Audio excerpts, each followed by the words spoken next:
ओम शांति। जो भगवान का चिंतन करते हैं, भगवान उनकी चिंता करते हैं, वह एकदम फ्री हो जाता है, भगवान के चिंतन में मगन हो जाता है। भगवान उसकी बागडोर संभाल लेते हैं। चाहे कितना भी दर्द हो तो दर्द सहने काबिल होगा। ऐसा नहीं होगा कि दर्द में चिल्ला रहे, चीख रहे, सबसे रो रहे कि दर्द हो रहा नहीं। भगवान इतनी शक्ति देते हैं।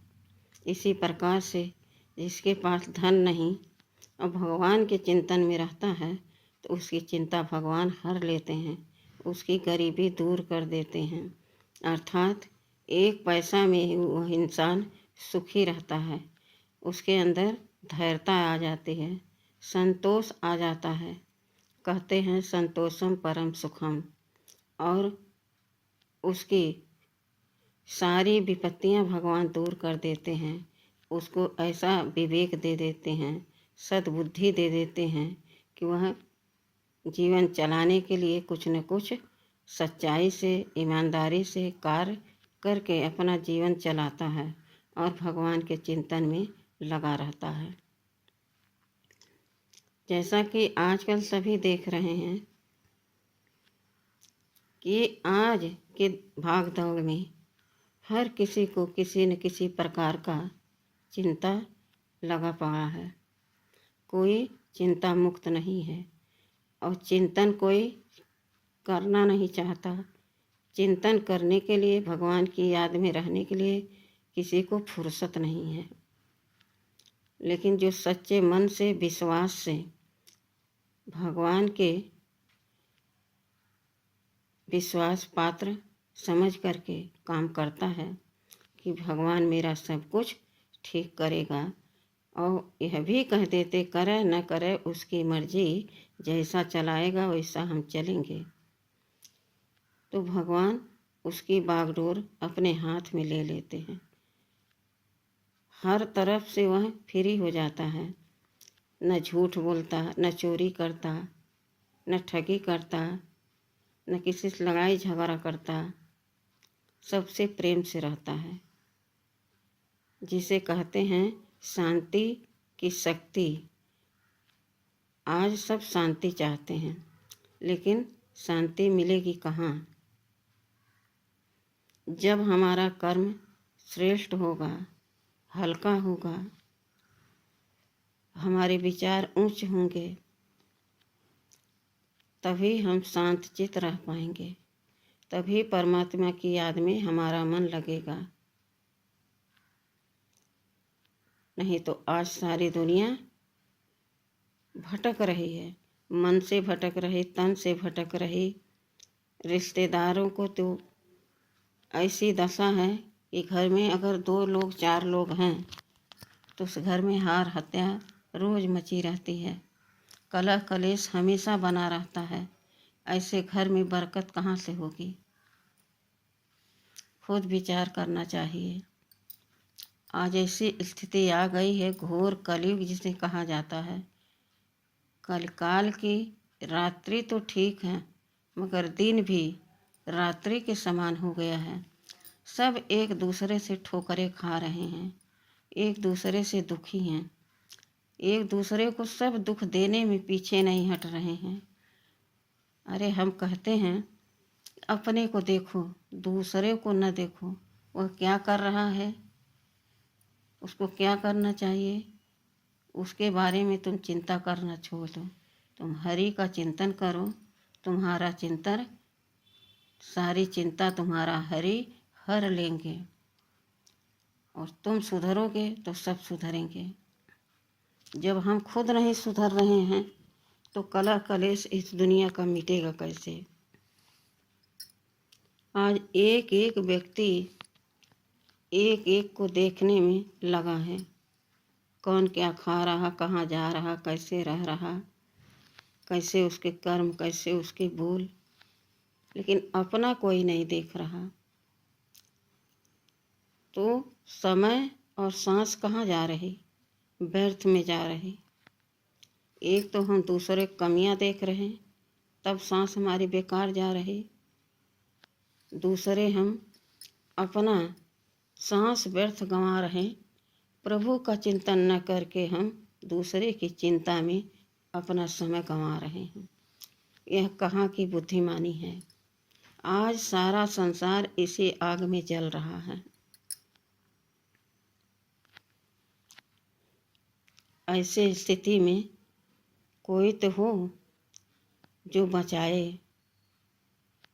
वह परमपिता परमात्मा शिव हैं। वही एक हमारा अंतिम सहारा है, और उसको हमने सहारा बना लिया तो हमारा बेड़ा पार हो जाएगा। हम दुखों से छूट जाएंगे, सारे झमेलों से बच जाएंगे। और जब हम इस दुनिया से मुंह मोड़ लेंगे तो हमारा मुंह सीधे भगवान की तरफ रहेगा। हमारी बुद्धि भगवान की तरफ लगी रहेगी तो हमारे कर्म भी सदा श्रेष्ठ होंगे। अब हमें विचार करने की बात है कि हम इस दुनिया को लेकर चल रहे हैं, नाते रिश्तेदार, घर परिवार, कुटुंब, या अपनी मनमानी, या प्रभु की श्रीमत पर चल रहे हैं। कहा गया है कि चिंता ऐसी डाकनी, काज काट कलेजा खाए, वैद्य बेचारा क्या करे, दवा देत हार जाए। वैद्य दवा देता रहता, लेकिन रोग का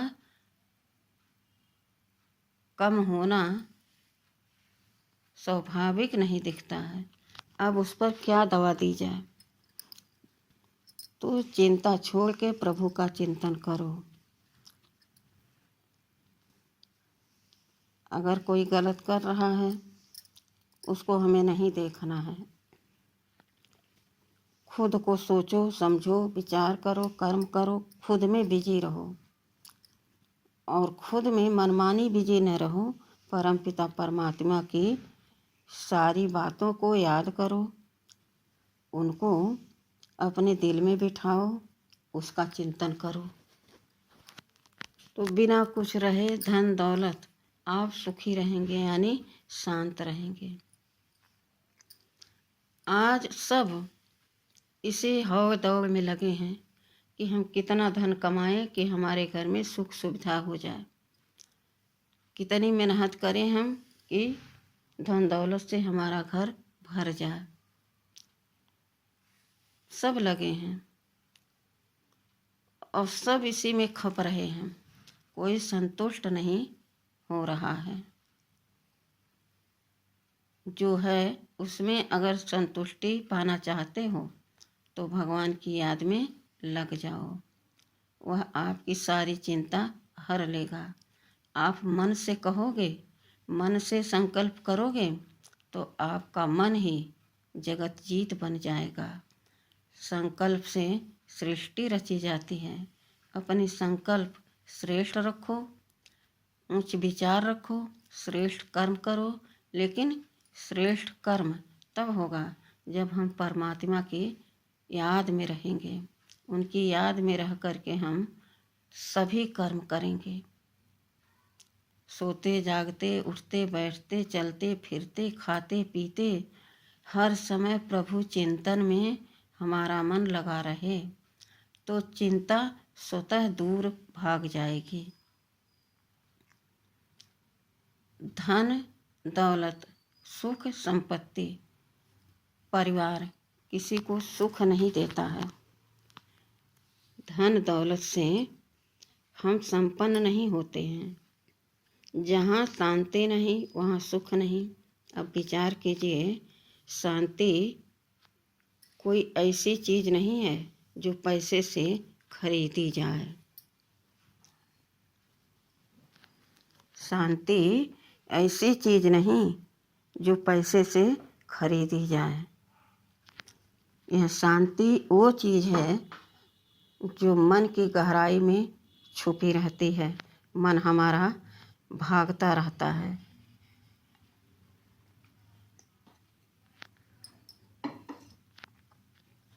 हम मन को प्रभु में लगाएं और तन को अच्छे कार्य में लगाएं और शुभ चिंतन करें।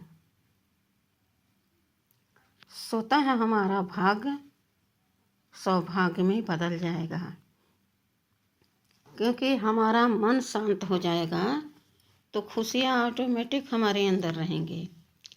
हमारे चेहरे से प्रसन्नता दिखाई देगी। हम मुस्कुराए न, हम जोर से हंसे न, किसी से जोर से हंस के बात न करें, लेकिन मेरा मन शांत है तो वातावरण भी शांत है और शांति में ही सारे सुख समाये हुए हैं। कहते हैं सब कुछ घर में भरा है, लेकिन कहते हैं कुछ देर के लिए मुझे अकेला छोड़ दो, मुझे कुछ देर के लिए अकेला छोड़ दो। मेरा मन बोझिल हो गया है, मैं थक चुका हूँ इस झमेलों से, इस कार्य से, इस चिंता से। यह चिंता तो हमें जलाकर खाक कर देगी। कहते हैं ना, चिंता चिता के समान है। कबीरदास जी ने बहुत अच्छा सुनाया यह शब्द, यह महावाक्य। बिना पढ़े लिखे कबीरदास जी कहते हैं सभी के लिए यह ज्ञान है, एक के लिए नहीं है। लेकिन जो समझेगा, करेगा, उसके आचरण में आएगा तो वह व्यक्ति संपन्न हो जाएगा, सुखी हो जाएगा। तो कबीरदास जी क्या कहते हैं, किसी भी वस्तु को देख करके अपने मन को उसके में नहीं लगाना चाहिए। किसी व्यक्ति को अच्छा देख करके उसमें अपने मन को नहीं लगाना चाहिए। यह सब धोखा देने वाले हैं। इस संसार की कोई वस्तु हमें सुखी नहीं बना सकता, कोई व्यक्ति हमें चिंताओं से मुक्त नहीं कर सकता। वह एक है परमपिता परमात्मा।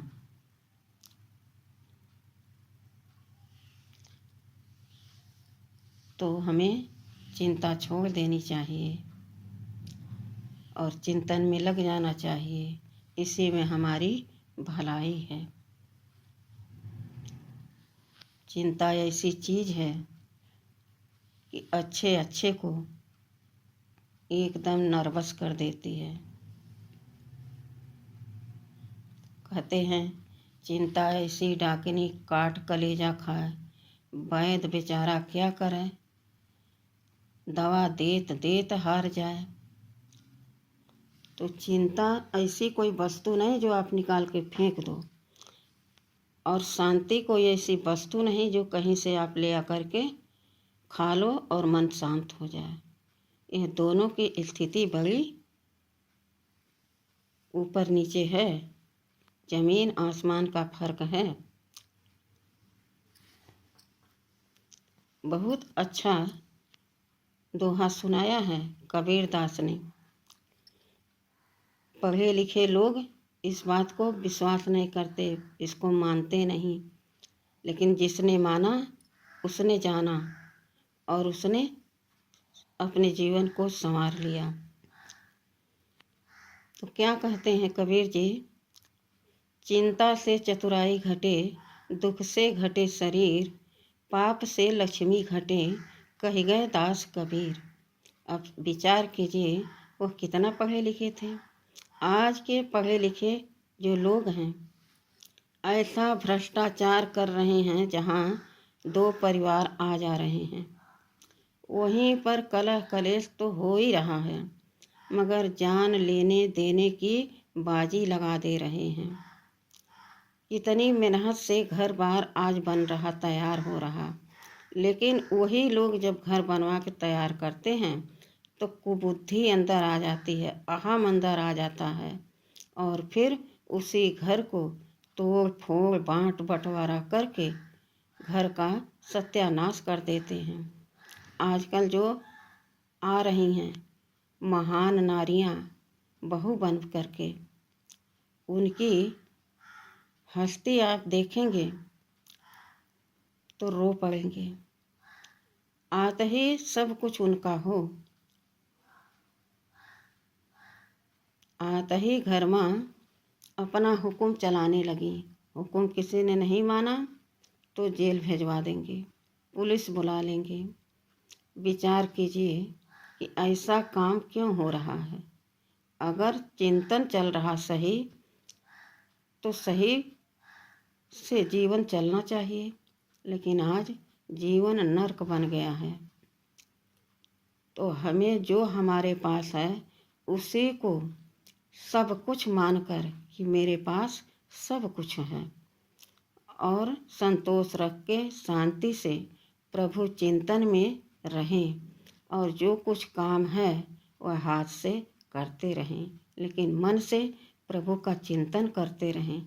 तो प्रभु आपको इतनी शक्ति देते रहेंगे कि आप उतना ही धन में संपन्न महसूस करेंगे, सुखी अनुभव करेंगे, और वह जीवन एकदम आनंदमय होगा। और भगवान के चिंतन से आयु भी बढ़ जाती है, और कलह कलेश से आयु भी घट जाती है। उस घर से जितना भी पॉजिटिव एनर्जी रहती है सब निकल कर बाहर चली जाती हैं, और नेगेटिविटी एनर्जी उस घर में प्रवेश कर जाती है, जिसे कहते हैं इस घर में चुड़ैल आ गई, भूत पिशाच आ गए, और सब परेशान रहते हैं। तो और कोई चुड़ैल भूत पिशाच नहीं है, हम इंसान आज ऐसा कर्म कर रहे हैं।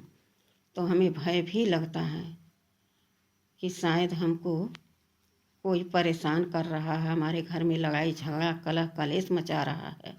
लेकिन खुद से पूछें कि अगर हम ना करें तो कैसे हो। अपने विवेक को जागृत कीजिए। आपके अंदर सारी शक्तियां हैं, लेकिन आप उसे यूज न करके नेगेटिव एनर्जी अपने मन में भरे हैं, और वही बार बार दोहरा रहे हैं। अपने आप चेकिंग कीजिए, अटेंशन दीजिए, टेंशन से फ्री रहिए, चिंता से मुक्त रहिए। तो देखिए आपका जीवन जैसे लगेगा कि स्वर्ग में है। कोई कमी मेरे जीवन में नहीं है, प्रभु मेरे साथ हैं, तो और हमको क्या चाहिए। इस तरह से अपने आप को इस मायावी दुनिया से उपराम रखें। खुश रहें, शांत रहें, आबाद रहें। ओम शांति।